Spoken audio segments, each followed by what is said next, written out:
What's good, everybody? It's your boy Mike. Welcome to the Soul by Soul YouTube channel. Before we start today's video, please smash that like button on this video and subscribe to the channel.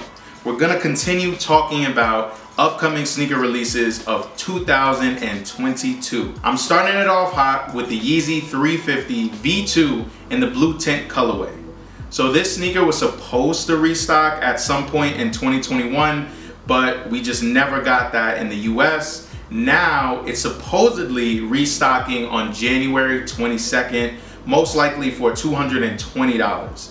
It features a light teal knit upper with gray striping.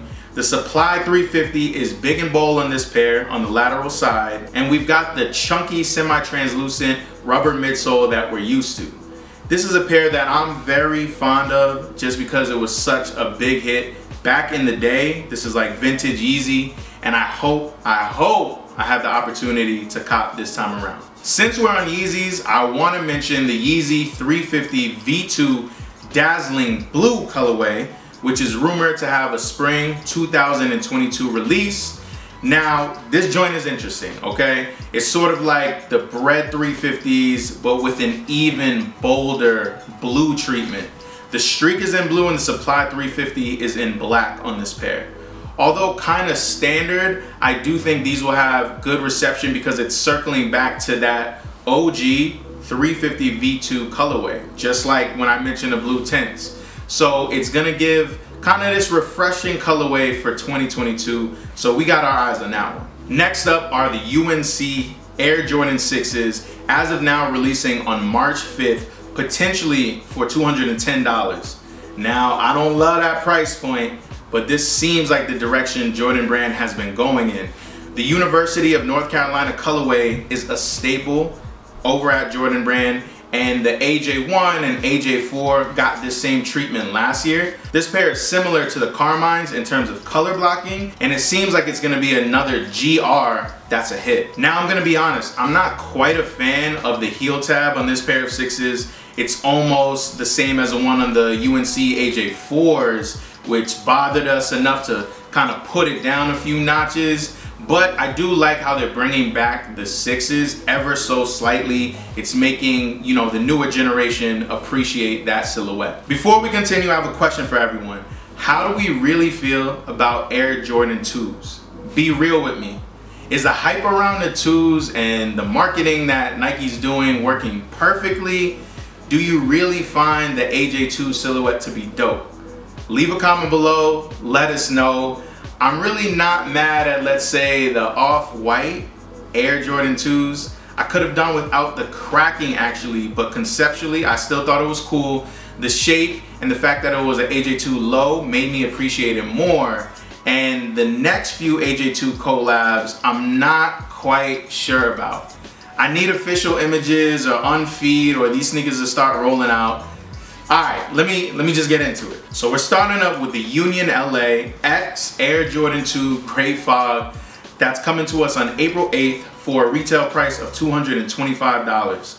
The upper here is in a light gray color with both suede and canvas material. There are perforations on the upper as well, something that's a little bit new for the two.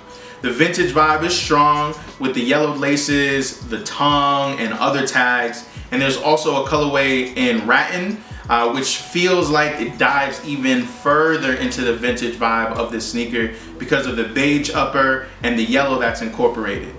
Is this sneaker a banger in either colorway? I'll leave that up to y'all. Alma Maniere has had a championship year in 2021, and they also have an Air Jordan 2 on the way this year. Supposedly supposed to also release in April. It's like battle of the brands, battle of the collaborations, but the mock-ups that we've seen show a light pink and burgundy being used throughout this sneaker. Now, I'm not sure that this is exactly what we should expect.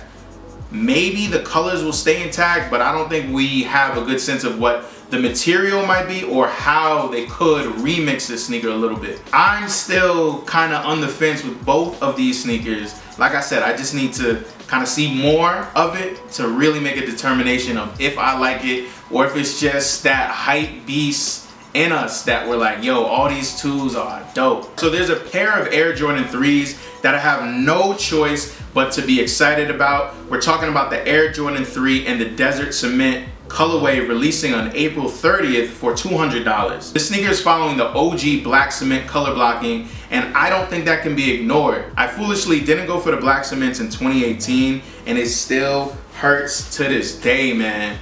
But I think these sneakers are a good alternative. Or maybe I'm just like, yo, I couldn't get my hands on this, so this is the best I could do. But I think it's cool because the iconic elephant print is here. It's a very bold black leather that we saw in the black cements, and they're doing a little something new with the age look throughout this sneaker. So I guess this year is another year of vintage and age looks and yellowing. It's just a trend right now. Finally, let's end on a New Balance sneaker. This one is releasing sometime this year. I'm talking about the New Balance 990 V6. The creative director of the brand, Teddy Santis, gave us a look at these sneakers recently.